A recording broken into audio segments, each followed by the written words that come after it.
What's up, horror freaks? I'm your undead horror guide, Bunny Stiff, and welcome back to the Emporium of Dread. Play with us. Tonight we're digging into a Pumpkinhead, a tale of grief, vengeance, and one very cranky swamp monster. Especially useless, pathetic, annoying, talking donkeys! Directed by legendary creature creator Stan Winston, this flick taught us all an important lesson. Never mess with grieving dads or bargain bin witches. So grab your shovels and your cursed trinkets because we're about to summon some backwoods justice. Oops, I guess I'll need another sacrifice. What we need is a female victim of sudden death. Can you do it? He's gone from here. The evil is gone.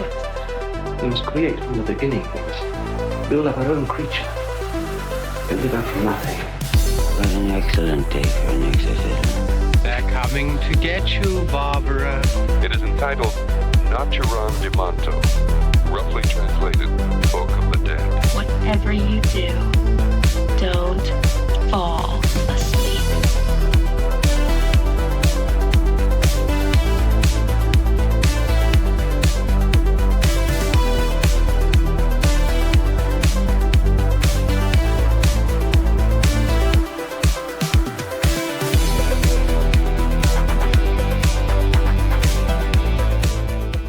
The story kicks off with Ed Harley, played by the always intense Lance Henriksen, living his best life running a dusty roadside store with his son Billy. But fate and a group of city slicker teens with questionable driving skills have other plans. Long story short, kid gets pancaked, dad gets mad, and a backwoods witch gets hired like a spooky DoorDash for vengeance demons. Hi, you guys want some cookies? And let's be honest, if you're wandering into a shack that looks like the set of Swamp Witch cribs, you've already made some bad life choices. My mother told me never to do this. Released in 1988 and directed by the legendary creature creator Stan Winston, Pumpkinhead stars Lance Henriksen as Ed Harley, delivering a haunting, emotional performance that grounds the film. Hendrickson is a horror legend known for his roles in Aliens, Near Dark, and The Terminator. And let's not forget about Florence Scoffler as Haggis, the eerie witch who helps summon the demon.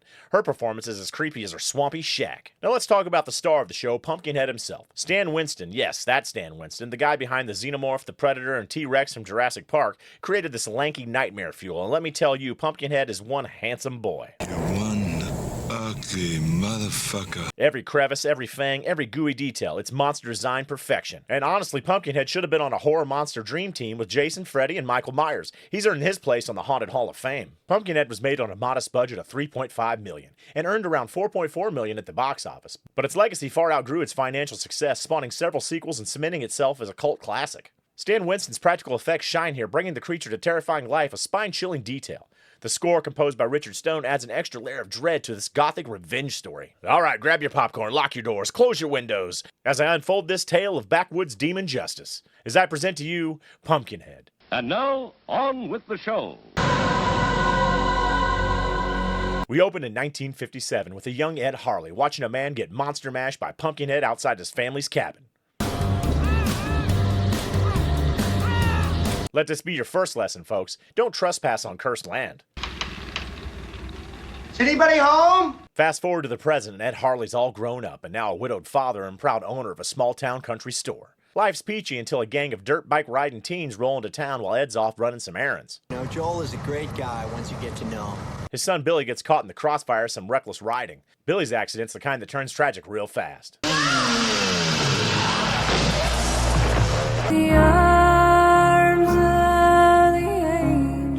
Distraught and filled with rage, Ed takes a sharp left turn into Horror Town and visits the creepiest witch I've ever seen, Haggis.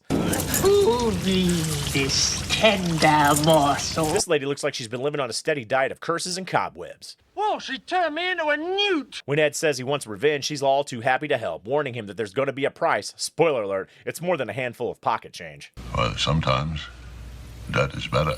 The witch Haggis, because of course her name is Haggis, delivers advice like a cryptic magic 8-ball. This machine is predicting our future. Do you think I could just walk away from it? The price of vengeance is high, Ed Harley.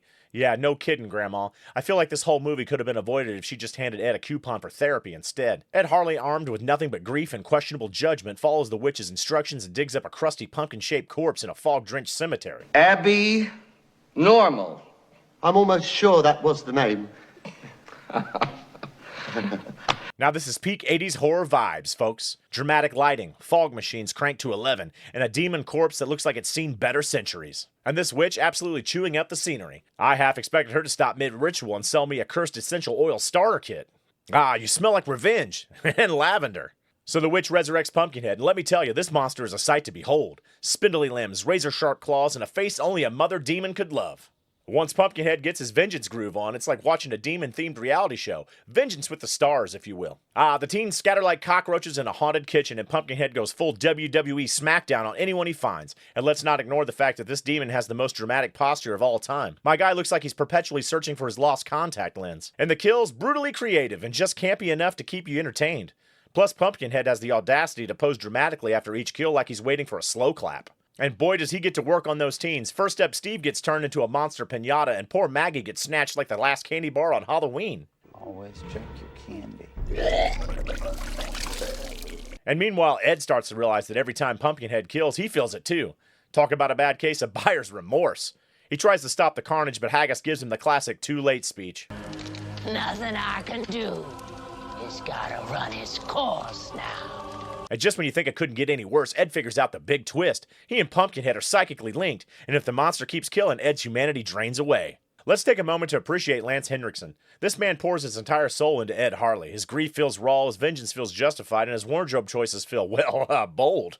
Hendrickson could glare a hole through a steel beam, and honestly, he's the emotional anchor of this movie. Without him, Pumpkinhead might have just been a fun monster flick, but with him, it's a tragic horror fable. By the time we hit the finale, it's full-on chaos. Ed stumbles out of the barn only to accidentally stab himself, realizing that whatever happens to him happens to Pumpkinhead.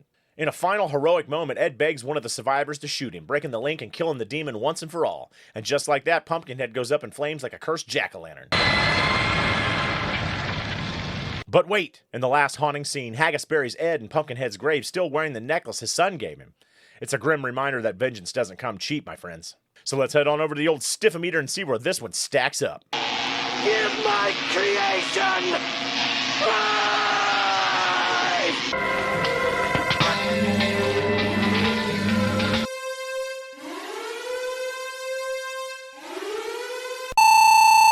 One cursed jack-o'-lantern latte. Pumpkinhead is dark, moody, and filled with genuine horror heart. Sure, it's a little hokey, and some of the teens have the survival instincts of Toast, but overall, it's a classic monster revenge flick with some real emotional weight.